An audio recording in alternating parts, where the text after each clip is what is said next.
ekaristi yang menjadi daging, darah dan daging itu bisa dites. Golongan darahnya sama semua. Maksud saya seperti itu. Bukan maksudnya saya mau menelusuri lebih jauh, nggak ada urusan. Ya, sekali lagi ketuhanan Yesus itu tidak terbantahkan.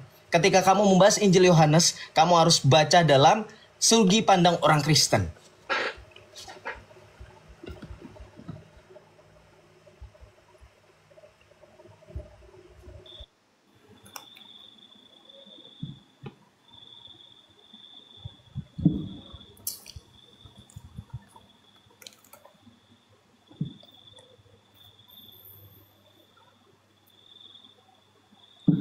Oke, Bismillahirrahmanirrahim. Tadi Mas Joseph mengatakan melihat Allah itu kan mungkin, berarti kan bisa iya bisa enggak. Ya udahlah terserah kamu lah kan gitu.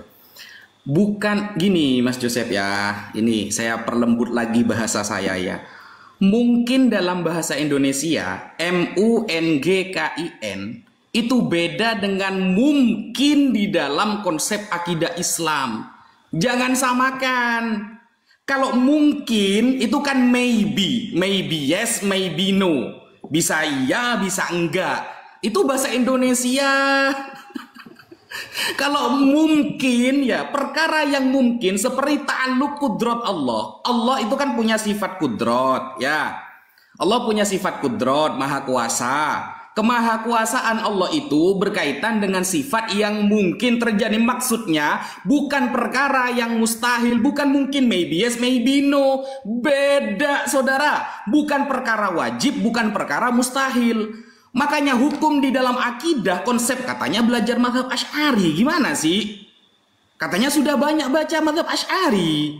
Masa perkara mungkin antara mungkin bahasa Indonesia dengan akidah beda? Apa sama gimana sih? Di dalam mazhab Asy'ari, hukum itu jadi tiga. Ada wajib, ada mungkin ya, ada yang mustahil. Mungkin ini kata lainnya jaiz. Mungkin itu bukan mungkin bahasa Indonesia, bukan. Mungkin itu kalau wajib misalnya, sesuatu yang tidak masuk akal kalau barang itu tidak ada. Kalau mustahil, ma la yutasawwaru fil akli wujuduhu. Adanya itu gak masuk akal. Kalau mungkin, itu adalah perkara yang gak mustahil dan gak wajib. Itu perkara mungkin dalam tema akidah. Bukan mungkin MUNGKIN, bukan. Bahasa Inggrisnya maybe, bukan. Kemudian, tadi sampean juga berdalil. Gini loh. Kata Paulus, Yesus dilukiskan dengan terang di Galatia katanya. Mana gitu loh, kan cuma lukisan berarti kan. Kalau kita kan sudah punya konsep Mas, mukhalafatul lil hawadisi. Di awal kan sudah saya sampaikan, Allah itu nggak sama seperti apapun gitu loh. Kita sudah punya konsep seperti itu.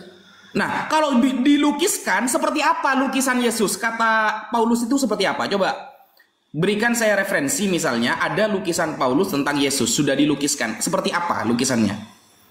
Ya. Apakah kan wajah-wajah Yesus banyak tuh ya di Google kah? Itu yang mana? Kan begitu. Kan sudah dilukiskan tuh, sudah terang banget katanya. Yang mana? Karena begini, perkara yang nggak bisa dilihat itu bukan berarti nggak ada, Mas. Saya kira kamu paham masalah kayak gini. Perkara yang nggak bisa terlihat bukan berarti tidak ada. Apakah Tuhan itu harus ada, harus hadir ke dunia? Nah, Anda terjebak lagi di sini. Hadirnya Tuhan ke dunia itu berarti menabrak sifat mungkin Allah. Ketabrak Anda dengan bahasa yang di awal. Mewajibkan Tuhan harus hadir ke dunia, menabrak sifat jaiz. Allah fi'lu kulli mumkinin aw tarkuhu. Allah itu punya kehendak sendiri yang gak bisa kita mewajibkan sesuatu apapun kepada eksistensi Allah. Dan Allah itu mukhalafatul lil hawadisi. Makanya lafalnya itu fil mumkinat. Mumkinat itu bukan perkara wajib, bukan perkara mustahil, bukan maybe, bukan gitu. Lalu sampai bahas-bahas tes DNA katanya. Waduh, sulit ini. Sampai kemana-mana ini ya. Ini kalau kita bahas secara keislaman kan percuma gitu loh. Karena Mas Joseph bukan orang Islam gitu. Dan kitab-kitab Islam Anda tidak menguasai. Nah, kemudian orang-orang yang bertemu dengan Allah, sudah saya oh ya, Ibnu Arabi. Ibnu Arabi katanya mengajarkan kesesatan, guys. Wahdatul wujud. Tapi video yang ditampilkan videonya Firanda orang Salafi der. Saya kan ahlu sunnah. Coba sampaikan ulama ahlu sunnah yang terkemuka bagaimana pendapatnya misalnya. Yang ditampilkan videonya Firanda, dia orang Salafi. Saya kan sudah mengatakan di awal, saya ahlu sunnah. Kamu kan sering tuh nanya tuh ke orang awam tuh ya di live-nya itu. Kamu Asy'ari, apa Salafi, apa Syiah? Wah keren kali gitu. Saya di awal sudah bilang saya ahlu sunnah. Jangan dikanter sama Salafi. Kamu saya kanter dengan oneness tewas juga nantinya. Gak sama pemahamannya kan dengan oneness, dengan Yesus Yehova. Sama kan seperti itu. Begitu loh. Bantah dengan ahlu sunnah juga.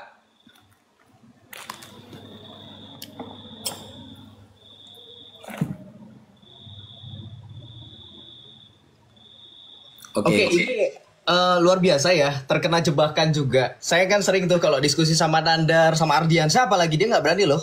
Ditanya ahlu akidahnya apa, dia jawab waktu itu Al-Quran loh. Kamu yang berani. Tapi jujur ya, saya apresiasi Gus Wifi ini sangat jujur. Dia nggak mau di counter dengan Salafi. Oh iya, berarti secara nggak langsung memang Islam itu berbeda ya. Soalnya selama ini oten-oten ini selalu dikelabui. Islam itu satu, Islam itu sama. Si ini sama si ini. Oh ternyata Firanda dengan Wafi beda ya. Oh oke.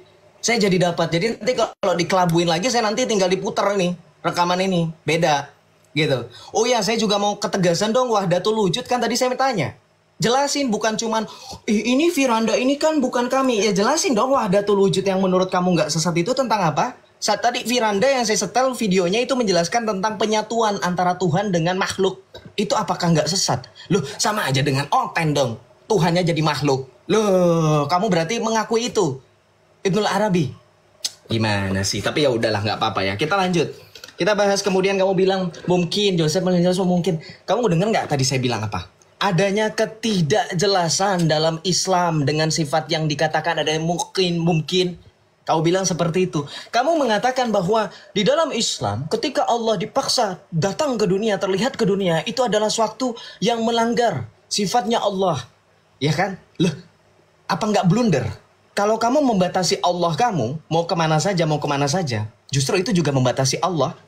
Dengan adanya mungkin ini, adanya di tengah-tengah ini, saya tanya dulu deh, dari tadi nggak dijawab ketika Anda sok-sokan merendahkan saya secara tidak langsung dengan adanya pembahasan fi'il madhi, fi'il mudhari, ada ketawa-tawa. Tadi saya kan ngomong, saya tanya ya, ingat gak teman-teman, itu ada di abad berapa? Apakah ada di zaman Nabi para sahabat berikhtilaf hanya masalah fi'il madhi, fi'il mudhari? Nggak ada. Itu ada di abad berapa Gus? Baru ada. Coba dijelaskan dong di tahun keberapa itu ya. Di Islam itu setelah berapa khalifah atau pada saat Muhammad ada atau apa gitu. Saya kan nggak tahu. Katanya saya bukan Islam gitu. Harusnya dijelaskan. Bukan malah circular reasoning gitu ya. Kemudian kamu juga bisa, kamu bilang bahwa di dalam Islam bahwa memahami tentang Allah itu sudah final. Enggak. Ini buktinya Salafi dengan Asy'ari berbeda. Ini sudah menjadi bukti. Loh, Anda kemudian sok-sokan bilang, oh saya juga bisa oneness dengan saksi Yehova. Hey, kamu bandingkan dengan ajaran yang baru ada di abad ke-19. Nggak nyambung, Islam. Gereja Katolik ada di abad pertama. Ajaran sesat itu baru muncul ada keberapa? Ya, saya berani bilang sesat. Jangan kamu mengimitasi gaya saya. Jangan. Kenapa? Karena baik Protestan, baik Ortodoks, kami sepakat oneness. Saksi Yehova itu bukan bagian dari kekristenan loh. What's your point? Jangan ketawa. Kenapa? Karena di dalam Alkitab pernyataan Yesus Kristus mewariskan kerajaannya, mewariskan kepemimpinan, ke pengajaran itu kepada para rasul, terutama Rasul Petrus, Matius 16-18. Itu otoritasnya. Di ayat 19 lebih-lebih Tuhan Yesus memberikan kunci kerajaan. Oke? Itu otoritas. Maka kemudian ketika berbicara mengenai otoritas para rasul, itu juga dalam 2 Tesalonika. Makanya inilah Tuhan Yesus tidak meninggalkan kita dengan kebimbangan seperti dalam Islam. Allahnya tidak memberikan pernyataan tegas. Bahkan ketika misal Allah berkata, pada hari ini telah kesempurnakan bagimu agamamu. Ternyata Nabi Muhammad malah memecah belah ajarannya dengan 73 golongan. Terbukti, jangan nanti denial, jangan nanti kemudian, oh Joseph hadisnya nggak begitu. Ntar begitu lagi pasti. Kamu harus baca hadisnya, harus tahu matannya, harus tahu perawinya. Gitu ya, Wafi ya? Kelamaan, jelasin dong. Nggak usah pakai penjelasan seperti itu. Ini dari bagaimana kamu menghadapi ketika saya setel videonya Firanda saja itu sudah membuktikan Islam berbeda tok dengan 73 golongan itu. Betul tidak? Dengan adanya perbedaan antara pandangan Ibnu Arabi yang kamu bilang bahwa di ulama Ahlus Sunnah wal Jamaah Ibnu Arabi begini. Loh berarti di dalam Islam terbagi-bagi itu penjelasannya. Ini baru Ibnu Arabi. Belum mengenai konsep ketauhidan, ketuhanan, balik lagi. Kamu harusnya mengaku loh, dari mana 20 sifat Allah yang Asy'ari itu ajarkan ada di tahun berapa? Kenapa baru muncul di abad ke-9? Telat 2 tahun berarti, 2 abad. 3 abad. Apakah tidak ada sebelum-sebelumnya para tabi'ut tabi'in 20 sifat ini dijelaskan? Kenapa harus Asy'ari yang katanya bertobat, bertemu, bermimpi Rasulullah untuk mengikuti sunnahnya sampai tidak muncul selama 15 hari? Atau mungkin Asy'ari tidak mampu untuk menyatakan ketuhanan dengan tegas, makanya kemudian muncul lagi abad ke-10 yang kita sebut sebagai Ibnu Taimiyah.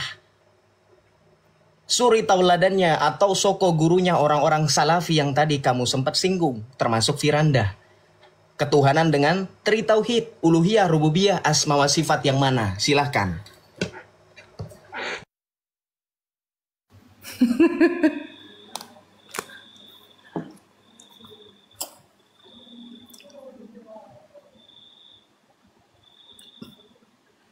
Oke, bismillahirrahmanirrahim. Yang perlu digarisbawahi teman-teman ya, teman-teman. Joseph dari awal sampai akhir mempertentangkan perbedaan pendapat ulama. Nah, itu ya. Mempertentangkan perbedaan pendapat ulama. Itu di Islam. Ya, di Islam. Padahal di dalam kitab dia sendiri ayat sucinya yang bertentangan. Ayat sucinya bertentangan, bayangkan. Perbedaan ulama ya, itu sudah konsep yang biasa bagi saya. Khalifah Umar bin Abdul Aziz mengatakan, "Laulal khilaf bainal ulama lan sadda babur ra'yi." Andaikan tidak ada perbedaan antara ulama, kita akan kaku pemikirannya. Justru ketika perbedaan itu sering terjadi, banyak terjadi, akan ada perang pemikiran sehingga menunjukkan ada beberapa aliran, kan begitu. Rasulullah mengatakan, "Sataftariku ummati ala 73 millah." Umatku akan terpecah belah menjadi 73 golongan. Yang masuk surga cuma satu. Siapa? Al-jamaah, ahlus sunnah wal jamaah. Siapa mereka? Kata Rasulullah dalam riwayat Tirmidzi, ma'ana alaihi wa ashabi, orang yang mengikuti aku dan para sahabatku. Nah sekarang kita cek nih, siapa yang benar-benar mengikuti sahabat, siapa yang benar-benar mengikuti Rasulullah. Lalu ngeles Joseph ngeles mengatakan oneness bukan bagian dari Kristen, Saksi Yehova bukan bagian dari Kristen. Sama, kita juga begitu bisa. Syiah bukan bagian dari Islam, ya sama bisa. Begitu loh. Padahal kitabnya sama. Ya. Kalau juga terjadi di dalam Katolik, gak usah bawa-bawa ke Islam, Mas Joseph. Kemudian di sini, Mas Joseph ya, salah lagi teman-teman ya. Ini salah lagi. Ibnu Taimiyah. Abad keberapa Mas Joseph Ibnu Taimiyah? Dijawab dengan singkat. Abad 10. Nah, Ibnu Taimiyah itu bukan abad 10. Ibnu Taimiyah itu ya wafat pada tahun 728 Hijriah.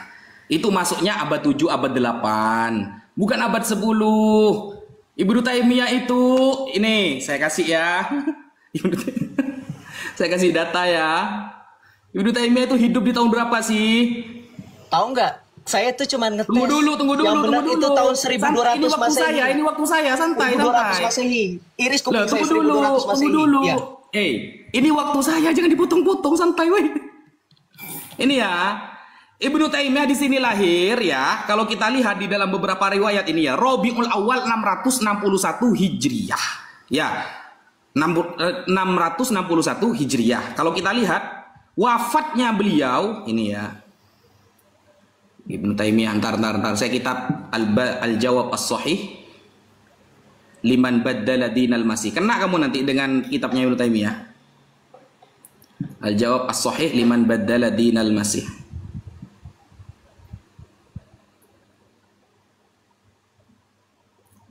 Oh, ini gambarnya kurang ya. Ini ya. Nih. Beliau wafat tahun berapa? Ibnu Taimiyah, Al-Jawab As-Sahih liman baddala dinal masih al-mutawaffa sanata 728 Hijriah ya. 728 Hijriah, masuknya abad ke-8. Kalau di Islam itu ngomongnya Hijriah. Jangan Masehi. Cengar-cengir ya. Kemudian ilmu nahwu katanya. Ilmu nahwu itu ada gitu. Nah, ilmu nahwu itu diprakarsai oleh yang bernama Abu Aswad Ad-Du'ali atas perintah Sayyidina Ali karramallahu wajhah. Begitu. Jadi sudah ada di zaman saat sahabat ada, atas perintah Sayyidina Ali karramallahu wajhah. Begitu loh. Loh, ketawa dia. Nah, itu yang pertama. Konsep ilmu nahwu itu diambil dari kesohihan lugot di dalam Al-Quran. Bayangkan. Jadi konteksnya tuh Al-Quran, bro.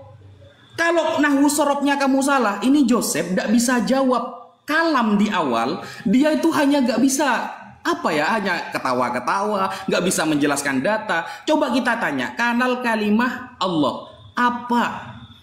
Apa nama jumlahnya dan ta'alluqnya kemana? Kan gak dijawab dari awal kan? Gak dijawab saudara. Lalu Yesus hadir secara visual, gak dijawab juga, gak terjawab. Lalu wahdatul wujud. Wahdatul wujud itu sama seperti ayat wa huwa ma'akum aina ma kuntum. Dimanapun dia berada, bahkan lebih dekat dari urat nadi manusia. Itu loh maksudnya. Gimana sih? Katanya paham. Ya, yuk. Oke, gini ya. Saya tadi sengaja jebak 10 abad 10. Saya pengen tahu dia bener nggak gitu kan. Saya udah pede nih, pasti nggak benar. Ternyata benar. 700 Hijriah kamu bilang abad ke-8. Kamu bisa ngitung nggak sih? Abad 1 Hijriah itu berapa? 1 Hijriah itu 622, 621 Masehi. Tambahin 700 coba. Itu sudah abad 12, abad 13. Kamu bilang abad ke-8. Hah? Ngitung dari mana?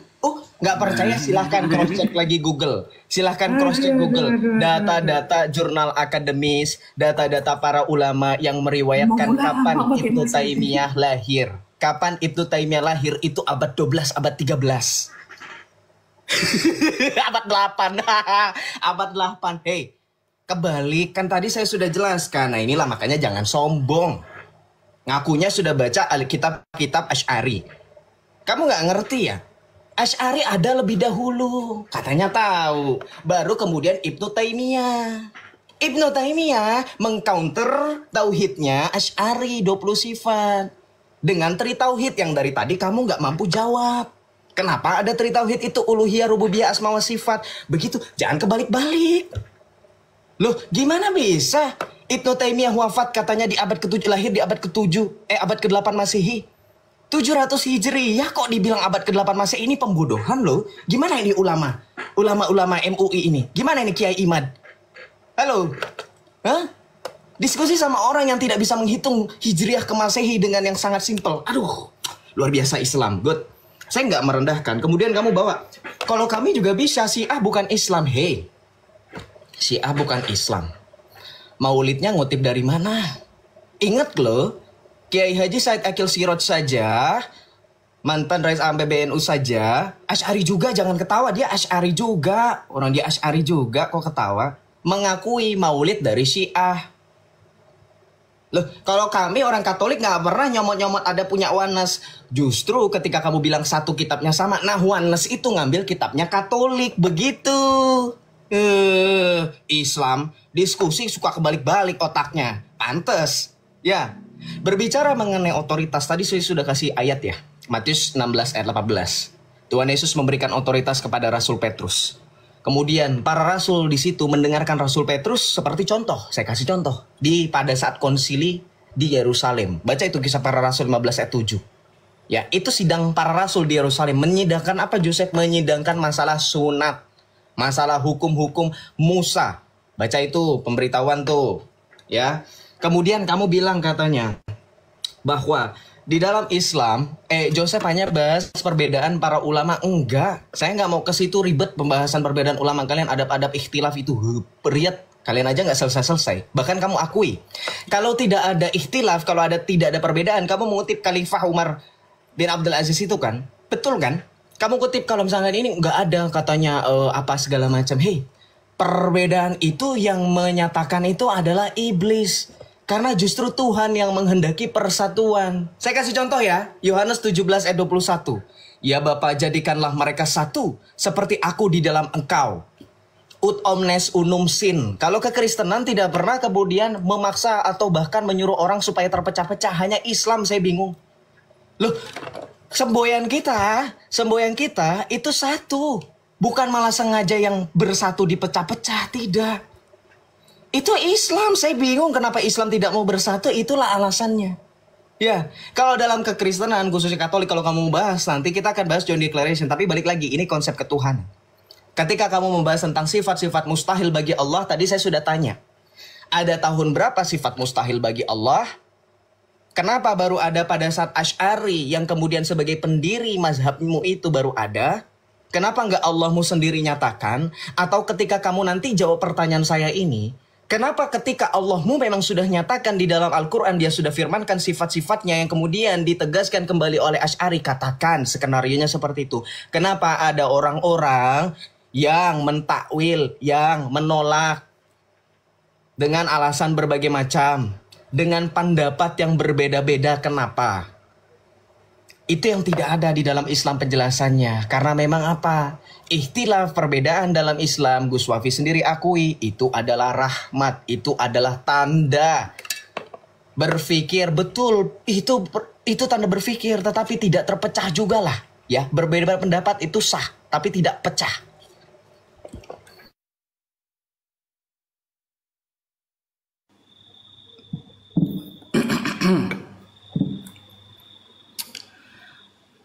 Oke. Ya, bismillahirrahmanirrahim. Dari tadi Mas Joseph itu sibuk perbedaan mazhab, guys. Lalu Ibnu Taimiyah, saya akan nunjukin kitabnya. 728 Hijriyah. Kalau kamu bahas ulama, ya Hijriyah, bro. Masehi itu milik kamu. Kita ini pakai Hijriyah. Gimana sih? Makanya saya kasih kitabnya, saya kasih referensi. Kalau Hijriyah 700-an berarti dalam Masehi tahun 12 sampai 13-an, abad ke-12 sampai 13-an. Begitu. Nah, saya kan pakai kitabnya 728 Hijriah, kecuali saya tidak pakai referensi. Kalau saya tidak pakai referensi ya terserah. Saya pakai referensi. Nah, kamu mana tadi referensinya? Ketika saya bertanya di awal, ini jumlah apa, ta'aluknya kemana, gak ada jawaban kan? Apakah Yesus itu hadir secara visual? Gak ada jawaban kan? Gak ada jawaban. Gitu loh. Lalu mengatakan nih Mas Joseph, ada abad keberapa itu? Maulid Nabi kamu nyontek di Syiah. Mana dalilnya? Mana dalilnya? Maulid Nabi Ahlus Sunnah nyontek ke Syiah. Mana? Bawa dalilnya. Kalau kita perbedaannya ajaran, kalau kamu perbedaannya Tuhan. Yang satu bilang Roh Kudus Tuhan, yang satu bilang Yesus anak Allah, yang satu bilang Yesus ini Allah itu sendiri. Gak selesai-selesai sampai 2025. Gitu loh. Antara oneness dengan Tritunggal itu bukan hanya cakar-cakaran. Mereka saling mengatakan bidat neraka selama-lamanya. Lalu kamu dengan entengnya, wow, mereka kan bukan bagian dari Kristen. Pret, kitab sucinya sama. Tuhannya sama gitu loh. Cuma cara tafsirnya yang berbeda gitu loh. Kalau Al-Quran dibandingkan dengan Bible dalam konsep ketuhanan, mohon maaf bro ya, mohon maaf. Kalau Quran itu 30 juz itu firman Allah. Kalau Bible Anda tebel-tebelnya itu adalah perkataan orang, bukan perkataan Bapa Allah. Kalau kita sisakan perkataan Bapa Allah dalam Bible Anda, sisa 2 lembar itu. Sisa 2 lembar. Gak bisa disama-samakan. Bible ya, itu tebelnya segini itu. Semua isi perkataan Yohanes, Matius, Markus, Lukas, Paulus. Ada di abad keberapa mereka selesai tulisan itu?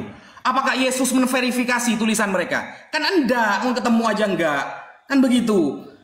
Diverifikasi lah, adakah Yesus ya di depan Paulus? Ketika Paulus nulis surat-suratnya, oh ya, ikutilah Paulus jika kamu ingin mengetahui Kristen. Kan enggak ada gitu loh. Validasi dari Yesus gak ada. Kalau Bible dibandingkan dengan Al-Quran ya jauh mas bro. Al-Quran itu 30 juz firman Allah semua. Kalau Bible tebelnya itu isi perkataan orang semua. Kalau kita sisakan perkataan Bapak Allah, sisa 2 lembar itu, habis kamu. Begitu. Kemudian kalau saya tanya ini ya, saya pengen buka di dalam Kisah Para Rasul 9 nomor 8. Ini konsep ini ada sejak kapan ini? Kalau kamu kan membahas perbedaan madhab, saya tidak berbahas perbedaan madhab. Paulus kan Asy'ari, berbeda dengan Maturidi, berbeda dengan madhab ini, dengan Imam At-Tahawi, berbeda dengan Imam Syafi'i. Biasa bro. Allah sudah mengatakan perbedaan pasti ada di antara para ulama. Tapi ikhtilaf ada dua, ada ikhtilaf tanawu, ada ikhtilafu tabot. Pahami ikhtilaf dalam perbedaan pendapat para ulama. Nah sekarang Paulus yang di ayat sucinya aja berbeda ini di kitab dia ini. Ini ya. Kisah para Rasul 9 nomor 8. Saulus bangun dan berdiri, lalu membuka matanya, tetapi ia tidak dapat melihat apa-apa. Ia tidak dapat melihat apa-apa. Tapi di dalam kisah para Rasul 26 nomor 16, tetapi sekarang bangunlah dan berdirilah. Aku menampakkan diri kepadamu untuk menetapkan engkau menjadi pelayan dan saksi. Wah, seolah-olah melihat nih. Tapi tadi katanya nggak melihat. Kalau kita lihat KPR 9 nomor 8, diceritakan bahwa Paulus setelah bangun buta dan tidak dapat melihat apa-apa. Sedang dalam KPR 26:16 diceritakan setelah Yesus bangun dia melihat Yesus. Nah, ini mana yang harus dipercaya? Melihat apa enggak gitu loh. Ini ayat sucinya Paulus dengan Paulus sendiri aja berbeda. Kalau kita kan Imam Syafi'i berbeda pendapat dengan Imam Malik. Memang validasinya ada. Bahwa perbedaan pendapat ulama itu sudah tahu, Allah sudah tahu, Nabi Muhammad sudah tahu. Nah ini Paulus sama Paulus sendiri berbeda pendapat. Satu bilang melihat, satu bilang nggak menyaksikan. Gimana sih? Ya beda lah. Kalau kita bandingkan Al-Quran dengan kitab suci Anda, jauh mas bro, jauh banget. Kemudian kalau sampean bawa-bawa apa namanya itu ya, tentang maulid, ya, tentang konsep ketuhanan nanti ya. Oh, kita bahas di sesi berikutnya teman-teman ya. Oke.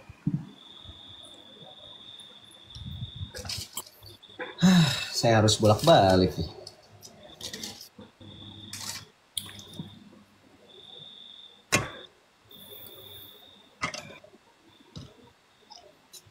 Oke, kita tandain dulu ya, biar nggak kemana-mana. Oke. Saya biar fresh. Kita bilang dia tadi nanya pertanyaan pertama, saya urutan. Di mana dalilnya nih ulamamu sendiri? Tadi kan susu bilang, Kiai Haji Sa'ad Akil Siraj kok nggak diakui juga. Sama-sama Asy'ari, sama-sama itumu kiaimu, nggak diakui gurunya. Oh, astagfirullahaladzim. Ini direkam nih Gus ini nih. Nih, dengarkan. Idinilah. Jadi terus terang saja, nanti saya dikira Syiah nanti. Ini sejarah ini. Pertama kali yang mengadakan Maulid Nabi adalah Khilafah Fatimiyah yang bermadzhab Syiah, di sini. Ini Said Akil Siraj. Said Akil Siraj. Tadi saya sudah sebutkan. Anda nggak percaya. Anda bilang, oh itu begini, oh itu begini. Said Akil Siraj loh. Ulama. Bukan Nandar, bukan Zuma, bukan Rifa, bukan Kores. Said Akil Siraj. Syiah atau kalau Anda mau tampilkan datanya, tampilkan. Dari mana maulid itu? Sejarahnya paling tua disebutkan tahunnya, jangan salah nanti, jangan blunder bilang abad ke-8 Masehi, tiba-tiba pas udah saya kasih tahu yang benar tiba-tiba saya kan bilang dari segi Hijriyah, saya nggak bilang dari Masehi. Orang tadi bilangnya Masehi abad ke-8, emang takiyah, emang bohong. Untung live bisa disetel ulang. Abad ke-7 Hijriyah itu bukan abad ke-8 Masehi. Tadi Anda bilang abad 8 Masehi, makanya Anda ketawain saya ketika saya bilang abad 10. Wifi ya, abad 12, abad 13 kena jebakan kan. Dengerin, kamu tadi kutip juga Kisah Para Rasul 9 ayat 26. Kisah Para Rasul 26 dulu nih.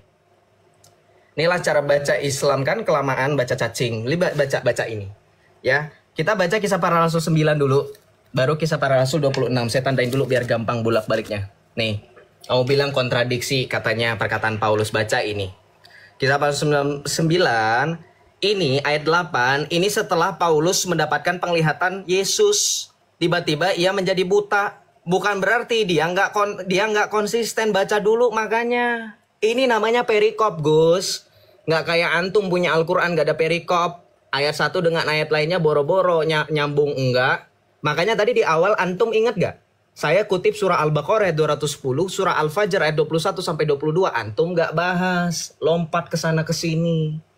Bahas segala mas fi'il mudhari, fi'il madi yang tadi dari tadi saya tanya nggak dijawab juga tuh. Ada di tahun berapa? Ada nggak bukti zamannya Nabi sudah ada fi'il madhi, fi'il mudhari, ada isim fa'il, isim maf'ul dan seterusnya? Ada nggak? Jawab dong jujur, dari tadi nggak dijawab-jawab. Saya terus yang dipepet untuk jawab. Saya udah jawab-jawab. Cuman kan entum red hearing, circular reasoning, nggak mau denger. Nih, ini membahas tentang setelah Yesus menampakkan diri ke Paulus. Nih, Saulus bangkit berdiri lalu membuka matanya tetapi ia tidak dapat melihat apa-apa. Mereka harus menuntun dia masuk ke Damsyik. Ini tentang pertobatan pertama kalinya pada saat hari terjadinya. Sementara Anda baca jauh sekali lompat kisah para Rasul 26. Inilah Islam suka lompat-lompat dalam berdiskusi, dalam membaca ayat. Karena mereka tahu. Makanya saya bilang, membaca kitab suci kami jangan seperti kamu membaca kitabmu yang katanya suci. Baca yang benar, ini sudah beda perikop jauh sekali loh. Antara bab 9 dan bab 26 ini baca. Perikopnya saja pembelaan Paulus di hadapan Agripa, baca. Ini yang kamu baca. Yang kamu baca ketika dibaca di ayat yang ini, ya, sekarang bangunlah dan berdirilah, aku menampakkan diri. Nggak ada kontradiksi. Di mana kontradiksinya? Paulus di kisah para Rasul 9 dikatakan tidak dapat melihat apa-apa. Apakah dia mengatakan bisa melihat apa-apa? Nggak ada. Ini yang berkata, akulah Yesus yang kau aniaya itu. Ya, ini yang berkata Yesus wifi. Bukan Paulus, beda kan? Yang tadi berkata Paulus. Yang ini berkata Yesus. Udah beda. Bacanya aja kagak ngerti. Ini bahasa Indonesia loh. Wifi. Bukan bahasa Arab yang Anda jago-jago. Ini bahasa Indonesia. Ini ayatnya masih nyambung dari ayat 15. Namun aku menjawab, siapakah engkau Tuhan? Kata Tuhan. Akulah Yesus yang kau aniaya itu. Titik. Sekarang bangunlah dan berdirilah. Aku menampakkan diri kepadamu untuk menampakkan. Ini nggak mungkin Paulus ngomong sendiri. Wifi. Ini perkataan Tuhan Yesus. Mengerti nggak kamu? Jangan kemudian beralasan ini itu. Coba jawab dulu itu ya. Jawab dulu fi'il mudhari, fi'il madhi, kemudian juga konsep tauhid yang kamu bilang katanya Joseph membentur-benturkan ulama. Ya, dengan alasan konsep ketuhanan.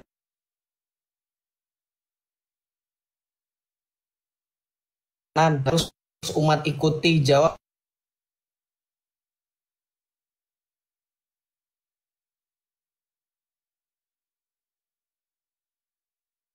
itu.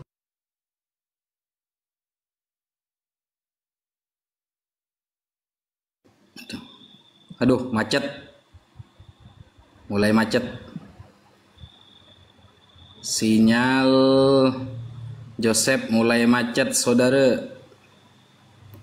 Waduh. Mau kemana ini?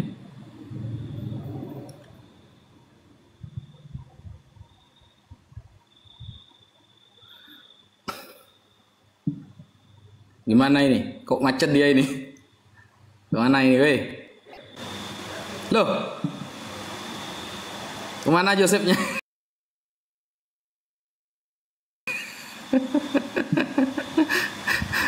Aduh, parah.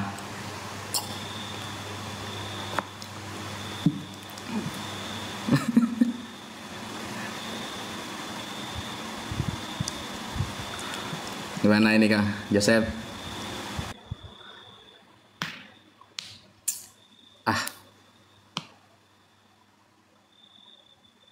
Joseph kena adab. Santai kawan, santai dulu. Belum.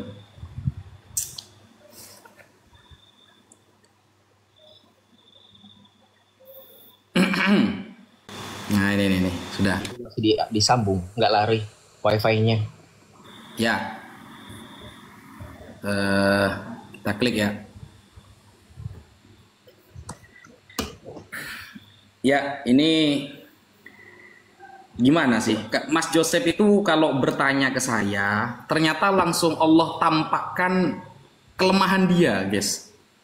Tadi kan Mas Joseph bertanya, ilmu nahwu itu pertama kali kapan? Saya kan sudah jawab tuh. Di zaman Abu Aswad Ad-Du'ali atas diprakarsai oleh Sayyidina Ali. Kan sudah saya jawab. Nah, kemudian ada di tahun keberapa katanya? Dia mewajibkan sesuatu yang nggak wajib di agama Islam gitu loh. Kalau saya membahas ilmu nahwu berarti harus ada di zaman Nabi. Kalau bahas ilmu tasawuf harus ada di zaman Nabi. Itu siapa yang mensyaratkan seperti itu?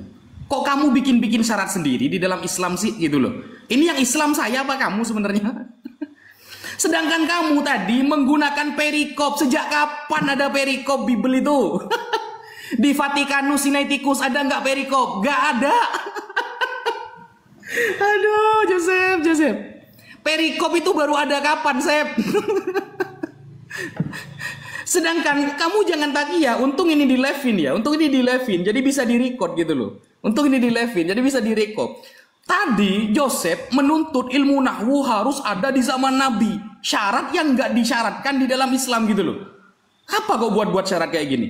Kemudian tadi ketika saya bertanya tentang KPR, kisah para rasul, dia mengatakan kalau kitab kita ada perikopnya. Sejak kapan ada perikop? Kodeks Vatikanus Sinaiticus itu gak ada perikop itu abad ketiga keempat itu.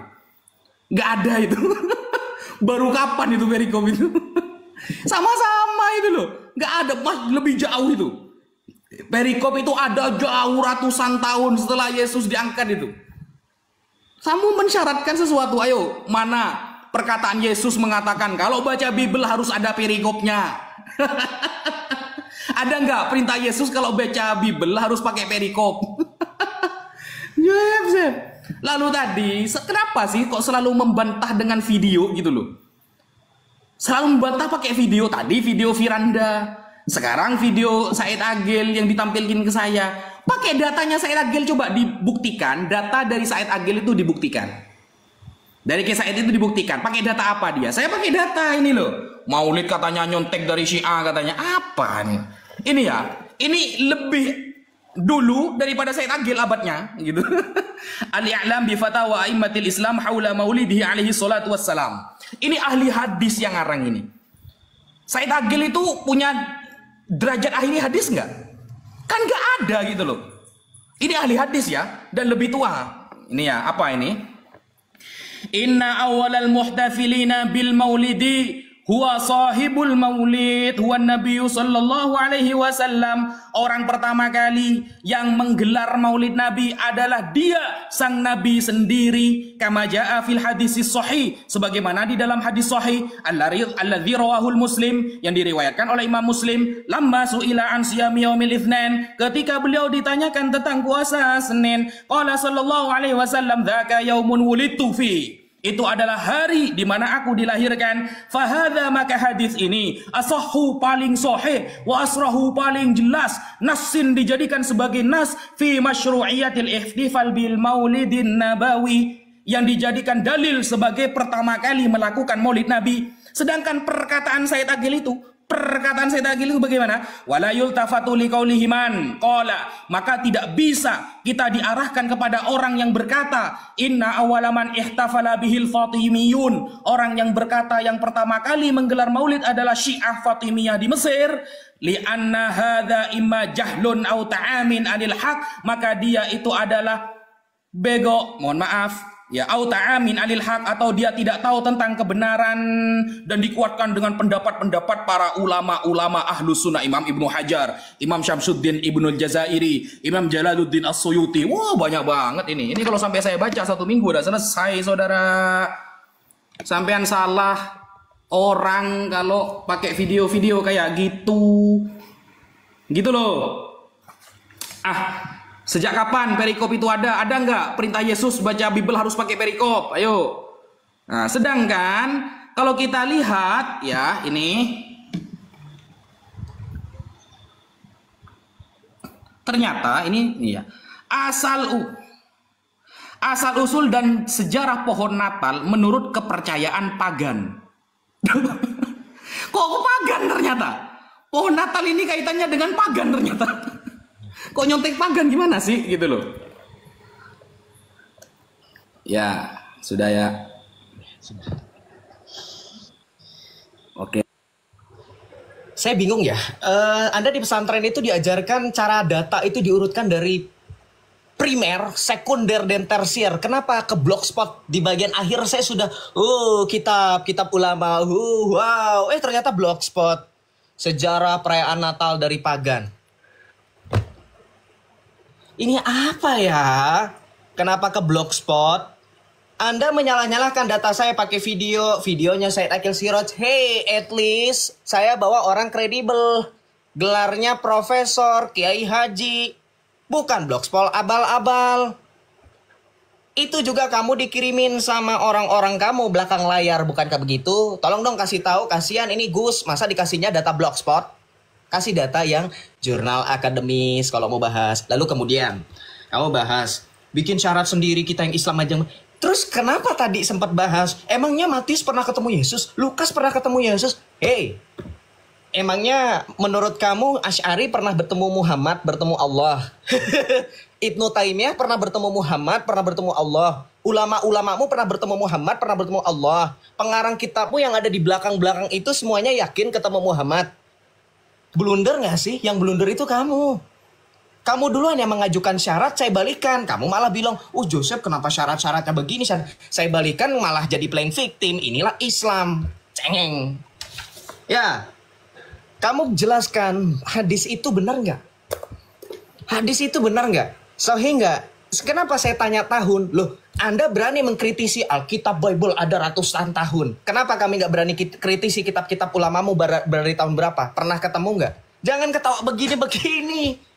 Kamu jangan lempar batu dilempar balik, nggak mau. Jangan kebiasaan jumroh. Ya, di sini bukan jumroh. Kamu berani pertanggungjawabkan nggak kalau kamu berani mempertanyakan, mengkritisi Alkitab nih baru ada di tahun sekian, perikop baru ada ratusan tahun sekian, harusnya berani dong logikanya. Kan Gus nih otaknya lancar, lebih cair daripada umat. Jangan THR aja yang cair ya. Kamu tunjukkan ini loh kitab ulama kami, ini ulamanya sezaman dengan Nabi. Ini Nabi yang kasih amanat, ini Nabi yang kasih perintah dari Allah. Nggak ada sama juga, podo wae. Terus kenapa kamu maksa-maksa? Ngerti nggak? Ini konsekuensi logisnya kemana-mana jadinya. Paham nggak? Ya. Kemudian kamu mempermasalahkan perikop. Perikop itu yang buat seorang uskup Katolik. Ngerti? Yang kanonisasi gereja Katolik. Paus Damasus yang pertama loh, wifi nggak tahu kan? Paus Damasus yang pertama pada saat konsili Kartago dan konsili Hippo, Islam nggak tahu. Loh, kamu boleh kritisi saya Joseph ini so tahu tentang Islam, tapi saya tahu loh. Dibandingkan dengan Islam-Islam awam, kamu akui itu kan? Tapi saya berdiri di atas dua kaki, bukan seperti kamu pincang sebelah. Hanya tahu Islam tapi sok tahu tentang kekristenan. Sehingga kamu berbicara terus terang kemana-mana nggak tahu. Kamu kritisi Paulus katanya. Paulus tahu nggak kamu bertemu dengan para murid ini yang dinamakan dengan sanad? Paulus menuliskan surat. Kata kamu, emang pernah dikatakan Yesus? Masalahnya Yesus memberikan amanat, pergilah dan jadikanlah semua bangsa muridku dan ajarlah segala sesuatu. Para rasul mengajar, nggak membiarkan umatnya buta huruf, apalagi diajar sama orang yang buta huruf. Makanya Yesus memberikan amanat pengajaran. Karena tahu rasul-rasulnya kredibel memberikan pengajaran. Makanya 2 Tesalonika 2 ayat 15 dikatakan berpeganglah teguh pada ajaran yang kamu terima dari kami. Baik secara lisan maupun tulisan. Makanya Rasul Petrus pun dalam suratnya yang kedua menuliskan bahwa Paulus itu rekan sekerja Petrus loh. Yang bertemu langsung dengan Yesus. Nanti jangan kamu lupa, Petrus itu juga menuliskan surat. Mengkonfirmasi adanya Markus, Matius, Lukas. Kenal Petrus. Yohanes apalagi yang menulis Injil paling terakhir, Injil Yohanes. Jangan kayak Riva waktu itu bilang Injil sinoptik ada 4. Yohanes itu bukan Injil sinoptik. Makanya jangan sok tahu tentang kekristenan. Jangan imitasi Joseph. Saya sekalipun kamu intimidasi, kamu bilang katanya sok tahu, nggak tahu apa-apa. Masalah menghitung dari Hijriah ke Masehi aja kamu sudah blank.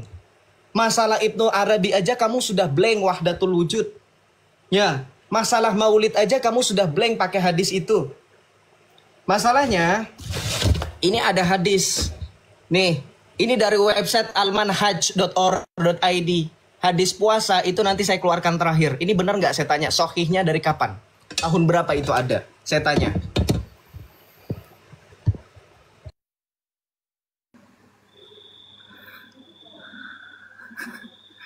Oke.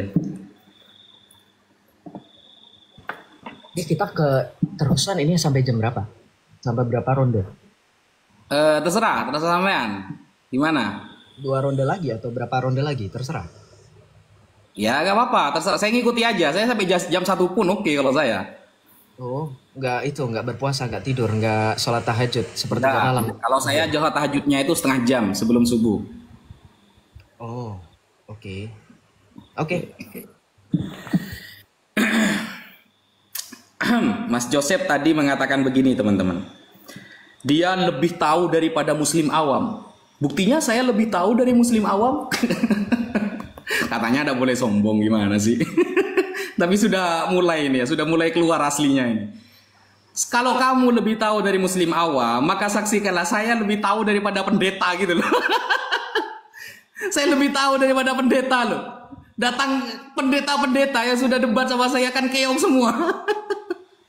Kemudian kamu mengatakan tadi, pernahkah Imam Asy'ari bertemu dengan Rasulullah loh? Di awal sampean ngomong kan, Imam Asy'ari itu menyendiri di dalam kamar 15 hari. Kan dia bermimpi bertemu Nabi Muhammad. Kamu bertanya, itu kan kamu yang bahas tadi kan? Tajalli tasyahudi itu kan kamu yang bahas di awal. Imam Asy'ari termasuk orang yang bermimpi bertemu Nabi Muhammad. Gimana sih? Dalil di awal gitu loh. Saya ya bertanya tentang sejak kapan perikop ada karena kamu bertanya tentang ilmu nahwu. Mensyaratkan ilmu nahwu itu harus ada di zaman Nabi. Makanya saya tanya, perikop itu ada di zaman siapa?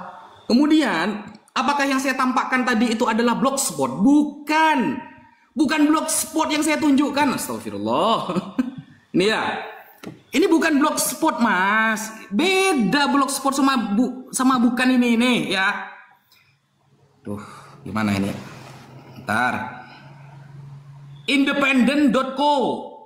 Ya, independen. Sejarah kelam tradisi Natal. Damai niat baik, kabar baik dan sukacita. Nih. Bahwa daftar untuk bukan ini ya. Bayi Yesus kecil 3 orang bijak dan mengikuti bintang itulah makna Natal yang sebenarnya. Atau mungkin baju hangat yang dikenakan di hari raya, pesta belanja yang didorong oleh kepanikan, minum terlalu banyak dan berangkat hebat sebelum pidato seorang ratu. Atau mungkin Natal tidak termasuk dalam hal-hal tersebut. Bagaimanapun perayaan ini berakar pada masa pra-Kristen yang jauh dan banyak tradisi yang kita junjung tinggi saat ini memiliki asal-usul yang lebih gelap dan lebih menyeramkan. Tuh, bukan blogspot ini. Siapa yang bilang ini blogspot? Gitu loh. Gimana sih? Natal itu sudah ada sebelum pra-Kristen. Dari apa? Dari agama pagan. Yang pagan saya tunjukkan, bukan blogspot. Saya udah pakai blogspot, bro.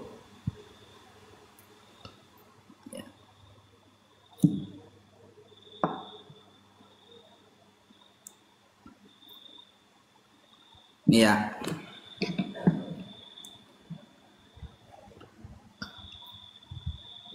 Nih. Asal-usul dan sejarah pohon Natal menurut kepercayaan pagan. Apakah dari blogspot? Bukan. Bukan blogspot ini. Nah, pada tahun 1840-an dan 1850-an Ratu Victoria dan Pangeran Albert mempopulerkan cara baru merayakan Natal. Bagi banyak orang tidak berpikiran untuk merayakan Natal tanpa pohon cemara hijau yang indah di ruang tamu yang dihiasi ornamen berkilau yang kadonya sampai dibungkus seperti kebanyakan tradisi Natal. Termasuk perayaan Natal itu sendiri, asal-usul pohon Natal dapat ditelusuri di tradisi pagan. Pada dasarnya, pohon Natal sepenuhnya bersifat pagan.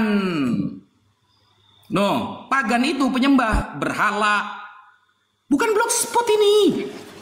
Giliran kamu mengeluarkan hadis pakai blogspot, bisa. Membantah saya pakai video, bisa. Pakai video barusan. Saya menjawabnya langsung pakai hadis Sahih Muslim. Hadisnya sahih. Lalu bertanya, hadisnya itu sahihnya sejak kapan? Apa pertanyaan ini? Hadis itu sahihnya sejak kapan? Kok bisa ada pertanyaan seperti itu loh? Sahihnya sejak kapan itu dari mana pertanyaan itu? Saya bertahun-tahun ngaji ilmu hadis itu gak ada seperti itu. Sahihnya sejak kapan itu? Apa ini? Lalu sampean, maaf ya, ini bukan jumroh akobah ya, nggak usah lempar batu, lempar tangan. Ini bukan jumroh akobah. Nah kan, bawa-bawa ke ajaran jumroh sudah. Kalau kita lihat di dalam Yohanes 8 nomor 59, lalu mereka mengambil batu untuk melempari Yesus. Tetapi Yesus menghilang. Nah ini jumroh namanya. Orang Yahudi melempari Yesus. Jumrah Yesusah itu.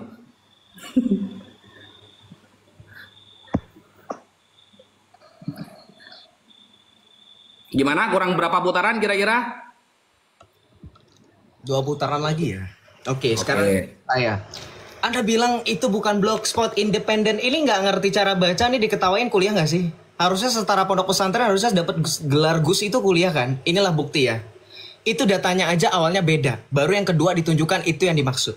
Anda ngerti nggak sejarah pohon Natal itu dari mana? Itu kenapa disebut dari akarnya dari pagan? Karena Santo Bonifacius, come on Islam, how come, how dare you say something yang lu nggak tahu? Kamu nggak tahu apa-apa. Coba tanya Santo Bonifacius itu siapa, Joseph? Itulah Santo yang kemudian menghilangkan ajaran pagan yang mengorbankan anak kecil di pohon cemara. Kemudian Santo Bonifacius memotong pohon cemara itu. Itu Ustadz, makanya kalau baca data dibilangin begini ya. Kalau ada tim di belakang layar kasih data tuh kasih narasi. Ini Ustadz Wafi data untuk lawan Joseph. Jadi begini cerita. Jadi Anda buka data tuh nggak bingung baca apa. Segala pidato ratu lah dibaca. Ratu siapa? Hah? Ratu lebah. Apa intinya yang Anda baca datanya itu? Apa intinya? Saya mahasiswa S1 belum kelar aja bingung sama Anda. Anda bawa data apa? Anda bawa data apa?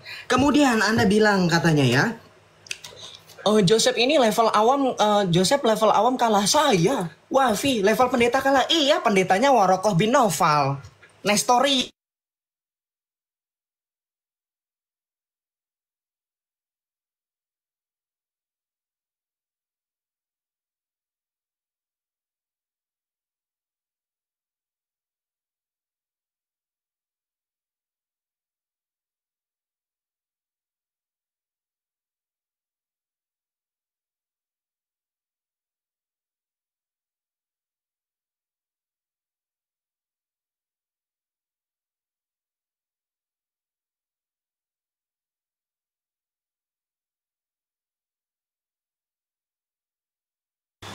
Gimana ini macet lagi nih? Waduh, parah weh. Terus kamu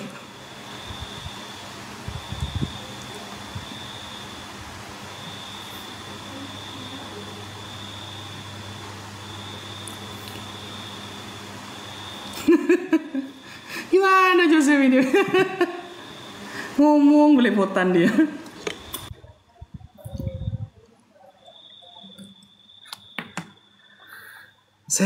Joseph.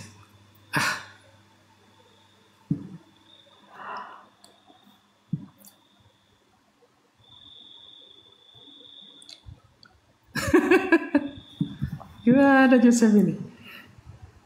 Kita tunggu guys.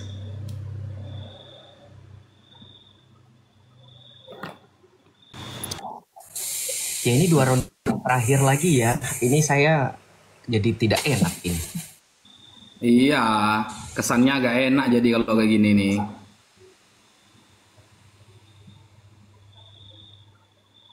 Coba. Ayo. Oke. Sebentar. Saya beralih data dulu.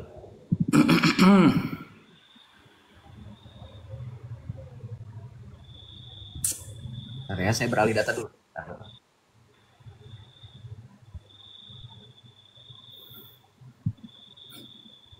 Oke.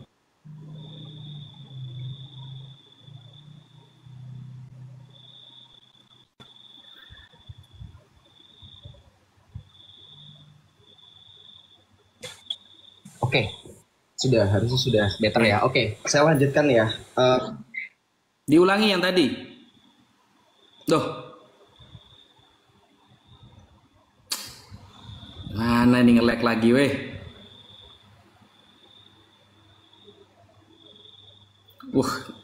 Kena azab bener ini.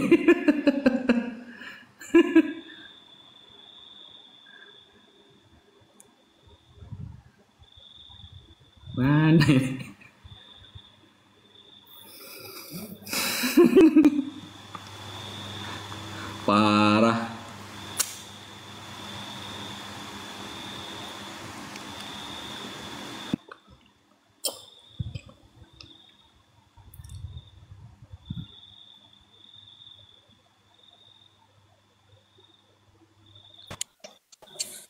Saya nggak ngerti kenapa TikTok saya begini ya. Ada restriction, ada ini. Tapi nggak apa-apa, benar-benar 2 ronde terakhir. Ayo dong teman-teman, jangan di. Ya. Oke, saya lanjut ya. Dari ulang lagi. Ketika membahas tentang data, harusnya Anda klasifikasikan mana primer, mana tersier, mana sekunder, mana tersier. Jadi berbicara mengenai data bukan asal itu independen, itu berita dan itu tidak capable, kredibel. Anda tidak bisa bawa link berita yang ditulis oleh seseorang yang nggak tahu siapa, disunting siapa. Itu tadi siapa penulisnya? Bisa nggak Gus pertanggungjawabkan seperti Anda, seberani, seperti Anda punya khodam singa Allah itu di dalam diri Anda. Ada berani nggak? Oh ini yang nulis adalah seorang profesor. Profesornya namanya begini-begini, ini di link ini. Enggak. Itu tadi saya lihat tuh profilnya siapa. Itu cuman jurnalis awam. Oh iya silakan dibaca. Lihat dulu siapa. Kemudian kamu bilang kan pohon tradisi pagan. Tadi saya mengulangi lagi nih. Pohon itu dari Santo Bonifacius. Santo Bonifacius itu santo orang kudus terkenal yang justru mengajarkan ajaran untuk menumpaskan pagan. Dengan menebang pohon waktu itu disembah oleh bangsa Viking kalau saya tidak salah. Lihat tradisi Santo Bonifacius, lihat cerita Bonifacius. Jadi bukan berarti seolah-olah ini ajaran pagan. Kalau penyembah berhala itu dicium, diusap, pohonnya dapat menghapus dosa. Seperti pada saat kamu mengusap menciumnya, maka niscaya dosamu sebersih itu. Pohonnya jadi hitam ireng. Enggak ada orang Kristen kudu wajib pasang pohon, kemudian diusap-usap, dicium, hilang dosanya. Enggak ada. Itu baru pagan. Mengerti? Jadi jangan salah memaknai. Loh kamu jangan salah loh. Islam pun mengadopsi perayaan pagan. Loh tawaf. Loh emang dari mana? Ya, itu kan juga sama. Jangan seperti itu, adalah cocokologinya nggak nyambung. Coba bahas sejarah dulu Santo Bonifacius ya. Itu seorang kudus Katolik loh. Kamu salah loh bawa datanya. Oke. Kemudian yang kedua, kamu bilang katanya bahwa seorang Gus Wafi katanya kalah. Pendeta-pendeta kalah. Iya, kalau pendeta-pendetanya Warokoh bin Naufal, Nestorius, ya itu kalah memang. Karena saya pernah bilang, berulang-ulang saya bilang, ingat teman-teman, ucapan Joseph. Setinggi-tingginya Imam Al-Ghazali, setinggi-tingginya Asy'ari, setinggi-tingginya Ibnu Taimiyah, setinggi-tingginya Imam Syafi'i atau 4 imam mazhab, itu sama tingginya dengan Nestorius, dengan Arius. Ya, itu selevel dengan mereka-mereka itu. Nggak apa-apa, saya akui betul, itu selevel. Makanya tadi ketika kamu mengatakan levelmu, itu pendeta-pendeta kalah, betul yang dikalahkan ya sekelas Warokoh bin Naufal, Nestorius, Arius. Begitu. Paham nggak maksudnya apa? Jangan bangga, harusnya mikir. Refleksi, renungan. Oke? Kemudian yang kedua, kamu sempat bilang, yang ketiga, kamu bilang katanya, Asy'ari sudah bertemu dengan Muhammad. Kan tadi kamu sudah bilang Joseph di awal. Iya, itu jebakan saya. Jadi kamu akui itu di mimpi. Iya betul di mimpi. Saya tanya, siapa yang melihat dan menyaksikan mengklarifikasi mimpinya Asy'ari? Bahwa memang betul. Loh, kamu jangan kemudian mengkritik Paulus aja. Kok Paulus melihat Yesus, katanya melihat. Ini udah saya jawab ya. Tadi kamu gak berani bantah lagi. Kamu malah lari ke perikop. Ya nggak, teman-teman lihat kan, dia lari lagi ke perikop, lari lagi ke sini.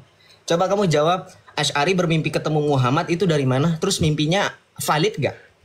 Ketemu mimpinya gimana sih? Coba ya dijelaskan ya, tolong jelaskan. Oke, kemudian yang terakhir, WiFi. Itu ketuhanan, balik lagi ketuhanan. 20 sifat Allah dengan uluhiyah, rububiyah, asma wa sifat mana? Jawab dulu, saya biar tahu. Kemudian berbicara mengenai Natal, beneran mau ke situ? Itu perbedaan beda, nanti kita bahas lagi dengan kekhususan juga Maulid. Nanti kita tanya, Maulid itu merayakan 12 Rabiul Awal itu dari mana? Belum nanti kalau kita bahas Mahalul Qiyam, itu dalil dari mana? Betul nggak, Gus Wifi? Mahalul Qiyam itu dari mana? Kenapa merasakan hadiratnya Rasulullah sehingga kalian hadir? Sehingga kalian berdiri, ya kan? Itu dari mana dalilnya lagi? Loh nanti nyalah nyambung ke Matius 19 ayat 12 yang ada sama-samakan dengan ayat Al-Quran katanya. Allah hadir tapi bukan visual. Nah ini tadi. Counter saya adalah ketika Anda bilang bahwa Allah harus hadir secara visual, transubstansiasi Yesus itu adalah justru yang lebih kuat daripada visualisasi Yesus. Karena Yesus sendiri sudah kasih jawaban loh di dalam Yohanes 20 ayat 29. Ketika Rasul Thomas mengatakan, "Ya Tuhanku dan Allahku," Yesus menjawab di dalam Yohanes 20 ayat 29, "Karena kamu telah melihat, maka kamu percaya. Berbahagialah mereka yang tidak melihat, namun percaya." Yesus bilang berbahagialah mereka yang tidak melihat namun percaya. Percaya pada apa? Salah satu mujizat Ekaristi adalah transubstansiasi. Coba cari tahu dulu itu apa. Kalau Anda mau kritik Ekaristi. Oke?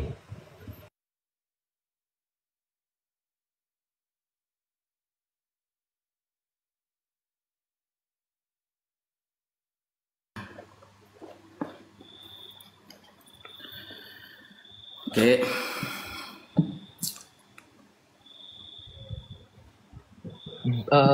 Saya nggak enak nih kalau dipaksain, nanti takutnya jaringannya ini. Berarti 2 ronde. Berarti sepakat atau mau Iya, berlebih? Iya, gak apa-apa. Iya, gak apa-apa. Aman. 2 ronde. Aman. Berarti 2 ronde dari sekarang atau gimana? Iya, gak apa-apa. Terserah. Kalau saya ngikut aja. Ya sudah. Tapi jangan di framing saya ini ya. Nanti suka di framing sih. Saya itu selama diskusi sama Edis pernah saya framing dia kabur. Paling penonton yang bilang. Iya itu. Ya dikasih ketegasan aja. Maksudnya jangan bilang terserah itu, jangan terserah gitu. Jika iya katakan iya, jika tidak katakan tidak, itu aja. Dan saya kan ngikut aja. Maksudnya sampai jam 1 pun oke. Kalau saya, kalau memang 2 kali putaran ya monggo. Oh jadi 2 ronde lagi ya. Kita Ini berapa lap? tandingnya nggak ditanggapi. Ya sama- karena kan saya lagi ngomong, takutnya nanti malah motong waktu. Ya udah, silakan. Oke. Mas Joseph, ya saya ulangi ya, di awal itu bukan blogspot ya. Coba sampai tampilkan apa itu istilah blogspot ya. Jangan kemudian sampai saya ini mahasiswa, kamu itu salah, tapi sampean nggak ada data sampean. Kan kata sampean begini kan tadi kan, sampean pakai bukunya terjemahan. Lalu sampean bilang, kalau kamu mau membantah saya harus ada data pembanding nih. Nah, kan saya pakai standar Anda. Kalau kamu bisa membantah, mana datanya? Gitu loh. Mana data pembandingnya? .uk, co.uk, United Kingdom, itu bukan blogspot, bro. Saya kalau sampai pakai buku beneran, ya, sampean kira saya dibantu orang begitu? Ini saya benar-benar punya buku-buku antum gitu loh. Saya mengkritiki Yesus dan ajarannya itu, saya punya bukunya. Ini ya. Kira saya dibantu orang gitu. Nih, saya kalau sampai pakai buku beneran, benar-benar dari kekristenan Anda, dari para pemikir Anda ini ya. Nih, kita mulai dari sini ya. David Taurus adalah salah satu teolog Kristen dan tokoh penting dalam periode ini yang mempengaruhi pandangan tentang historis Yesus.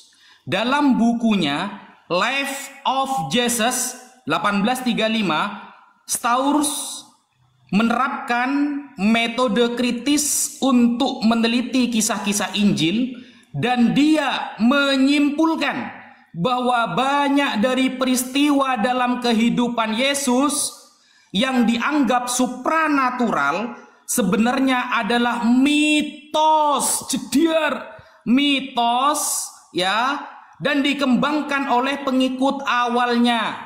Itu sudah ada ya bukunya ya. Ini ada footnote-nya 2428. Kita lihat footnote-nya. Di sini Alistair di dalam bukunya apa? Christian Theology. Orang Kristen ini. Seorang teologi loh. Bahwa kisah-kisah Yesus supranatural itu mitos, bohongan. Sebelum Taurus, kaum ya rasionalis tertentu telah melabeli kelahiran dan kebangkitan Yesus sebelum dia sebagai legenda dan mitos. Mitos ternyata cuma legenda. Kata siapa? Teolog Kristen. Saya kalau pakai buku beneran bisa begitu nanti gitu loh. Makanya saya pakai data-data yang di awal itu biar tidak terlalu garang gitu loh. Saya kalau bener-bener pakai buku, ya akhirnya seperti ini. Mitos cuma legenda itu. Teolog Kristen bahkan sebelum dia sudah banyak yang mengklaim bahwa Yesus ini tokoh fiktif, cuma legenda di dalam Bible itu. Ada bukunya. Dear, selamat datang di mana? Oke, pertanyaan kamu tentang uluhiyah, rububiyah, asma wa sifat. Uluhiyah dari kata ilahun, yang berarti Allah yang berhak disembah. Rububiyah dari kata Rabbun, berarti Allah yang mengatur alam ini. Uluhiyah berkaitan dengan ta'abbudi, penyembahan.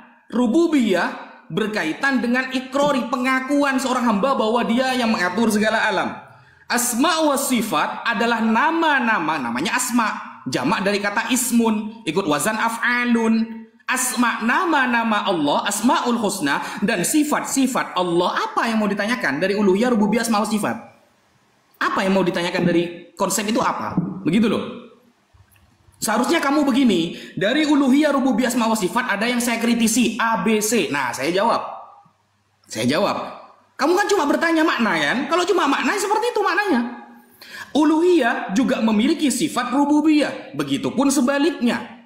Karena ketika di alam kubur, umat Islam, orang nanti di alam kubur ditanyakan oleh malaikat mungkar nakir dengan kata man robbuka. Siapa Tuhan yang kamu sembah? Menggunakan lafal robbun. Hadisnya sahih. Begitu kan maunya kan? Sudah.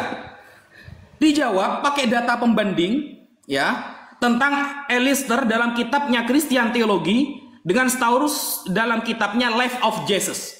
Dia seorang teologi Kristen. Data pembandingnya mana?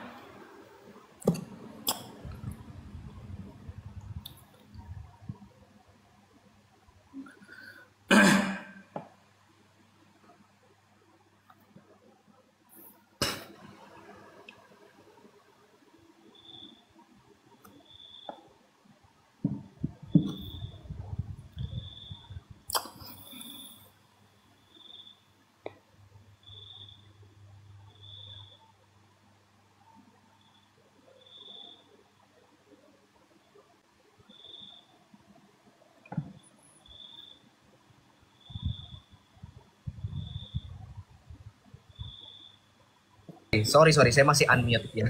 Coba di mute dulu, itu ada suara ini jangkrik berisik ya, berisik.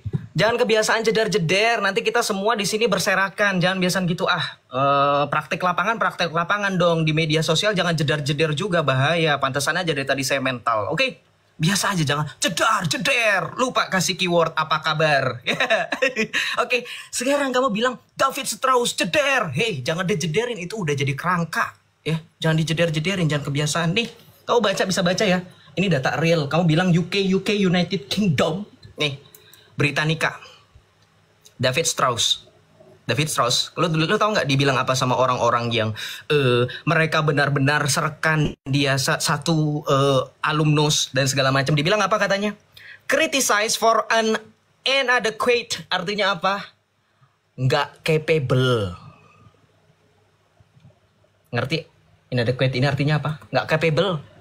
Nggak becus dalam apa? Pemahamannya mengenai biblikal. Lo pakai inilah Islam. Ya, orang sesat sama mereka dipungut. Itu Islam, memang betul. Itu untuk menjujurkan mereka. Aduh, kalimat apa menjujurkan ya? Itu untuk menegaskan bahwa mereka jujur. Memang ajaran mereka nggak jauh-jauh dari kesesatan. Makanya pemahaman orang sesat dikutip. Baca. Ini Britannica, ini baru. No blogspot, no kaleng-kaleng, independent.co.uk, lu cuman kutip uk.co-nya doang. Itu link berita, wifi. Ngerti gak sih? Jangan uk.uk. Ini saya kalau misalnya ini, jedar-jedar apa? Ya, nih saya bandingin lagi data pembanding nih, baru. Nih. Pagan Christmas, nope. Nih, ini Catholic answer. What is Christmas all about? Nih, baca. Ya. Ini nanti dijelaskan bahwa Kristen ini dikatakan katanya mengadopsi pagan Sol Invictus. Nih, saya buka dari sini aja deh. Pakai bahasa Indonesia, kasihan bahasa Inggris tadi United Kingdom katanya. Cenah ya, United Kingdom. Nih, kita baca dari presentasi ini aja. Nih, oke. Baca. Nih, Paul Ernst Jablonski, teolog proses yang pertama. Ini baca ini. Ini baru Natal nih. Apakah ada perintah perayaan Natal nih? 2 Timotius 2 ayat 8, ingatlah ini. Nih, kemudian nanti di sini ada fakta Annunciatio Christi. Yang kalau di sini dikatakan dalam data ini, nih di sini dikatakan apa? Di sini ada sarkofagus, areofagus nih. Nih, berkaitan dengan pagan, ini tidak ada urusannya. Tidak ada urusannya. Kenapa? Karena sekali lagi, dengan adanya penggunaan pohon-pohon itu sudah ada dari zaman 190 Masehi. Hanya dengan dekorasi, inovasi, sekali lagi itu tidak berkaitan dengan ritual ibadah, wifi, nggak ada urusannya ya dengan pagan-pagan dan segala macam. Oke? Nah, kemudian kamu sempat mengatakan bahwa di dalam Islam Di dalam Islam sekali lagi kamu menyatakan ulama-ulamamu ini apa yang tauhid ububiyah dan segala macam. Bukan itu yang saya tanyakan. Yang saya tanyakan tauhid itu agenda pembagian 3 macam tauhid ini. Nih. Ala Ibnu Taimiyah. Nih.